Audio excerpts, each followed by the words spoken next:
Hello दोस्तों। आज हम टाइटन कंपनी के जबरदस्त Q3 नतीजों का पूरा विश्लेषण करने वाले हैं। क्या टाटा ग्रुप का ये चमकता सितारा वाकई में खरीदने लायक है या फिर इसकी कीमत कुछ ज्यादा ही हो चुकी है? चलिए इस पूरे विश्लेषण में सीधे मुद्दे पर आते हैं। हाँ, आगे बढ़ने से पहले एक जरूरी बात। ये पूरा विश्लेषण सिर्फ एजुकेशनल पर्पस के लिए है। इसे खरीदने या बेचने की सलाह बिल्कुल ना समझें, क्योंकि हम सेबी रजिस्टर्ड सलाहकार नहीं हैं। तो सबसे पहले सबसे बड़ी और सबसे चौंकाने वाली खबर पर नजर डालते हैं।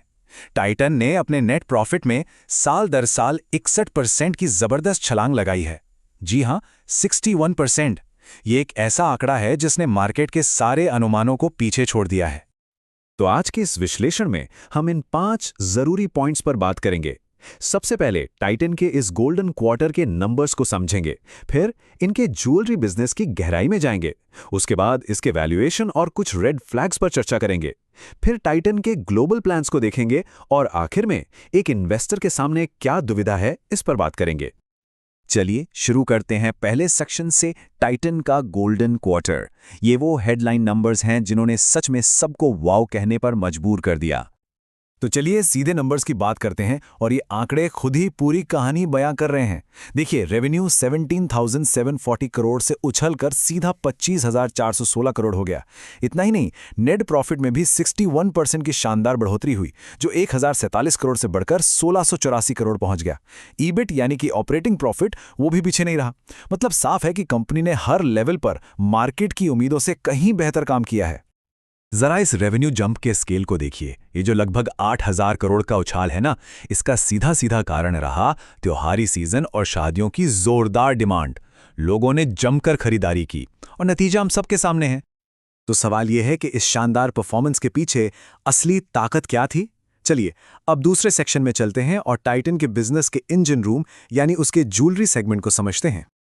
ये आंकड़ा अपने आप में पूरी कहानी कह देता है। टाइटन के ज्वेलरी सेगमेंट ने अकेले 42% की ग्रोथ दर्ज की है।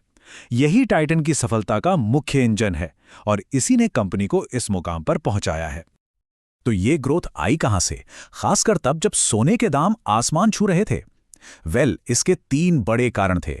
पहला, त्योहारों और शादियों की जबरदस्त मांग। दूसरा, कंपनी के कामयाब गोल्ड एक्सचेंज प्रोग्राम, जिससे कस्टमर्स के लिए पुराने सोने के बदले नई ज्वेलरी लेना आसान हो गया। और तीसरा, स्टडेड ज्वेलरी यानी हीरों और रत्नों वाली ज्वेलरी की बिक्री बढ़ना, जिसमें मार्जिन भी ज्यादा होता है। और जो बात सच में कमाल की है वो ये है कि ये ग्रोथ सिर्फ नए स्टोर खोलने से नहीं आई। कंपनी की सेम स्टोर सेल्स ग्रोथ, मतलब कि जो पुराने स्टोर्स हैं उन्हीं से बिक्री में लो 30s के लेवल पर बढ़ोतरी हुई। किसी भी बड़े रिटेलर के लिए ये एक बहुत बड़ी अचीवमेंट है। अब तक तो सब कुछ बहुत ही बढ़िया लग रहा है ना, लेकिन एक इन्वेस्टर को हमेशा सिक्के का दूसरा पहलू भी देखना होता है। तो चलिए तीसरे सेक्शन में चलते हैं और बात करते हैं वैल्यूएशन और कुछ संभावित जोखिमों की, यानी ये सब पर किस कीमत पर। तो सीधा सवाल यही है कि क्या इस चमक दमक वाली कहानी में कोई रिस्क भी छिपा है? और इसका जवाब है हाँ, और उन पर ध्यान देना बहुत जरूरी है। इस स्लाइड पर सबसे बड़ा रेड फ्लैग साफ नजर आ रहा है। टाइटन का पीई रेशियो यानी प्राइस टू अर्निंग्स रेशियो लगभग 92 है, जबकि इंडस्ट्री का एवरेज सिर्फ 59 के आसपास है। इसका सीधा मतलब है कि मार्केट टाइटन को बहुत ज्यादा प्रीमियम दे रहा है और ये उम्मीद कर रहा है कि कंपनी भविष्य में भी कोई गलती नहीं करेगी। इसके अलावा कुछ और चिंताएं भी हैं। स्मार्ट वॉच की बिक्री में 27% की गिरावट आई है, जो बढ़ते हुए कंपटीशन का संकेत है। उनके साड़ी ब्रांड तनेरा के बिजनेस में भी 6% की गिरावट देखी गई।